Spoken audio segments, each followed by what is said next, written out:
என்ன hair style பண்ணிக்கிட்டு இருக்கியோ நிவி? சரி பால் பண்ணி வந்துருக்கியாடா? எனக்கு பிடிக்கும் பால் பண்ணு. பால் பண்ணு நல்லா அப்படியே எனக்கு அது பிடிக்காது. சூனியம் தான் பிடிக்கும். சூனியம் சூனியம்னா என்னடா? வெளிய வெள்ளை கலர்ல இருக்கும், உள்ள ஒரு மாதிரி இனிப்பா இருக்கும்ல. சூனியம் வந்து வைப்பாங்க. சூனியம் வந்து வைப்பாங்க யாருக்காது பொம்மையை வச்சு சூனியம் வைக்கிறது தான் சூனியம். நீ கேட்குறது என்ன சூனியம்? சூனியம் அந்த சாப்பிட்ற சூனியம். சூனியம் இல்லடா, அது சுசியம்டா. சுசியம் அதுக்கு பேரு. உள்ள பருப்பு வச்சு இனிப்பா இருக்கும்ல, அதானே?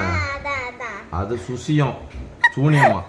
சூனியம்னா ஒரு சொந்தக்காரங்க இன்னொரு சொந்தக்காரங்க நல்லா இருக்க கூடாதுன்னு வைக்கிறதுதான் சூனியம். நீ கேட்குறது சுசியம். அதுக்கு பேர் தான் சூனியம். சூனியம். நீ கேட்குறது சுசியம். நீ கேட்குறது சுசியம். சீ கேவலம்.